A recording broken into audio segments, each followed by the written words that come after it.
High guys, welcome to Priyanka's art and craft. आजच्या व्हिडिओमध्ये आपण सुंदर असे हे बुगडी कान बनवायचे पाहणार आहोत। तर हे जे बुगडी कान आहेत ते मोराच्या शेपचे आहेत। ते कसे बनवायचे ते व्हिडिओमध्ये डिटेल्स सांगितलेले आहेत।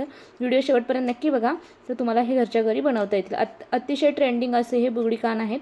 चला तर सुरुवात करूया बनवायला। हे बनवण्यासाठी सुरुवातीला आपण इथे 20 गेजची वायर घेतलेली आहे। 20 गेजच्या वायरला पाठीमागच्या बाजूला फोल्ड करून त्याला राऊंड लूप करून घ्यायचा आहे। तर आपल्याला बुगडीला म्हणजे कानाच्या वरच्या बाजूला लावण्यासाठी आपल्याला हे असं फोल्ड करून घ्यायचं आहे। अशा पद्धतीने आपण लूप बनवून घेतलेले आहे। त्याच्यानंतर 0.3 म्हणजे 30 गेजची वायर आपण बंडलमधून कट करून घेतलेली आहे आणि ह्या वायरमध्ये आपण 2 mm साइजचे गोल्डन बीड्स इथे 6 ओवून घेणार आहोत। तर हे जे बीड्स आहेत ते 6 ओवून झाल्याच्या नंतर याला पीळ देऊन आपल्याला याचा एक सर्कल बनवून घ्यायचा आहे आणि याचं फ्लावर आपल्याला बनवायचं आहे। त्याच्यासाठी अशा पद्धतीने आपण ट्विस्ट करून घेतलेला आहे आणि हे जे फ्लावर आहे ते आपल्याला बेसवरती जोडून घ्यायचं आहे। तर बेसवरती जोडताना मोठी जी वायर आहे ती आपल्याला घट्ट बेसवरती गुंडाळून घ्यायची आहे आणि याच्यामध्ये छोटी जी वायर आहे याच्यामध्ये आपण एक छोटा ग्लास बीड इथे टाकून घेणार आहोत। तर 3 mm साइजचा हा ग्लास बीड आहे। तुम्ही तुमच्या आवडीच्या रंगाचा इथे टाकू शकता। मी ग्रीन यूज केलेला आहे। एक्स्ट्राची वायर इथे कट करून घ्यायची आहे।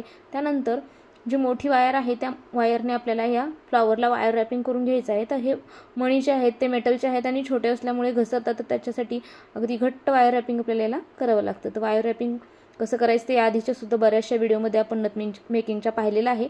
ते सर्व व्हिडिओ सुद्धा तुम्ही पाहिले नसतील तर नक्की पाहून घ्या। त्यानंतर आपण बेसवरती इथे मोराचा पॅच जोडून घेत आहोत। तर मोराचा हा जो पॅच आहे तो हा रेडीमेड मिळतो आणि अशा पद्धतीचा पॅच आपण इथे वरच्या बाजूला त्याला एक खाच आहे त्याच्यामधून वायर ओवून बेसवरती घट्ट गुंडाळून घेतलेला आहे। त्यानंतर आपल्याला या मोराच्या बाजूने मोती अटॅच करायचे आहेत। त्याच्यासाठी आपण 4 mm साइजचा एक मोती आणि त्यानंतर 0.5 mm साइजचा गोल्डन मणी इथे ॲड करून घेतलेला आहे। अशाच पद्धतीने इतरही मोती आपल्याला इथे ॲड करून घ्यायचे आहेत। मोराच्या बाजूने जेवढे मोती आपल्याला इथे लागणार आहेत तेवढे आपण इथे जोडून घेणार आहोत। तर अशा पद्धतीने आपल्याला हे सर्व मोती इथे लावून घ्यायचे आहेत। तर मोराच्या जे पिसार आहे त्याच्या बाजूने हे सर्व मोती लावून झालेले आहेत। त्याचा राऊंड करून घेतलेला आहे आणि तो बेसवरती वायर गुंडाळून आपल्याला घ्यायचे आहे।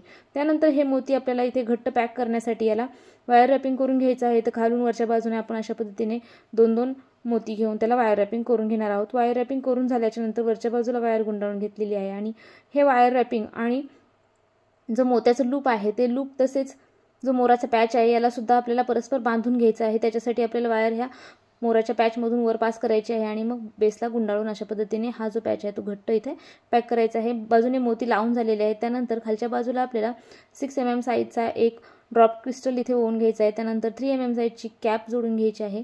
प्रत्येक वेळी आपल्याला ओवून झाल्यानंतर बेसला वायर गुंडाळून घ्यायची आहे। अशा पद्धतीने आपला हा बुगडी कान इथे रेडी झालेला आहे। हा व्हिडिओ तुम्हाला कसा वाटला ते कमेंटमध्ये नक्की कळवा आणि असेच व्हिडिओ पाहण्यासाठी चॅनलला लाईक, शेअर आणि सबस्क्राईब पण नक्की करा। इंस्टाग्रामला फॉलो केले नसेल तर लवकरात लवकर करून घ्या, कारण तिकडे रोज एक डिझाईन मी पोस्ट करत असते। थँक्यू।